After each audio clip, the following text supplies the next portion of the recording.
نہیں بھی ایسا نہ کیا، تو کم از کم اپنے مال میں سے کچھ نہ کچھ روزانہ 10 روپے مسجد کے اندر، مدرسے کے اندر کسی غریب کو، فقیر کو 20 روپے، 50 روپے، 100 روپے، کوئی ضروری نہیں ہوتا جمعے والے دن آ کر ہی 10 روپے مسجد میں ڈالنے ہوتے ہیں، اور 10 روپے تو میرے خیال میں کوئی حقیقت بھی نہیں رکھتے ہیں، تو اس لیے کچھ نہ کچھ ضرور خرچ کرنا چاہیے۔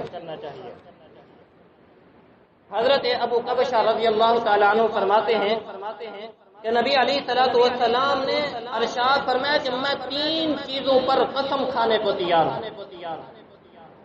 بات کو توجہ سے سنیے گا، کیا ارشاد فرمایا؟ 3 چیزوں پر میں جوید صاحب 3 چیزوں پر میں کیا کرنے کو تیار ہوں؟ قسم کھانے کو تیار ہوں۔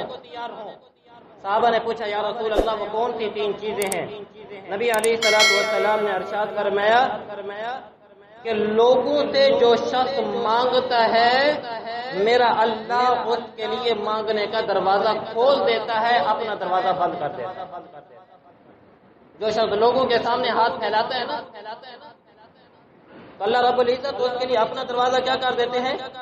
بند کر دیتے ہیں، اور پھر مخلوق سے ہی اسے مانگنے کے اوپر لگا دیتے ہیں۔ اور فرمایا میں اس بات پر قسم کھانے کو تیار، اور یہ قسم میں نہیں کھا رہا، کون کھا رہا ہے؟ محبوب عالم صلی اللہ علیہ وسلم۔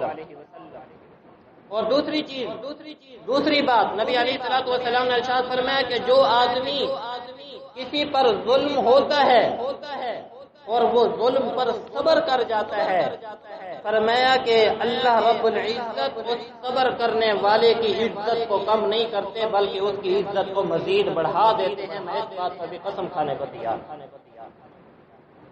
اور تیسری چیز نبی علیہ الصلوۃ والسلام نے ارشاد فرمایا کہ جو آدمی اللہ کے راستے میں مال کو خرچ کرتا ہے، میں قسم کھاتا ہوں کہ اللہ اس کے مال میں کمی نہیں کرتا، اس کے مال کو مزید بڑھا دیتا ہے۔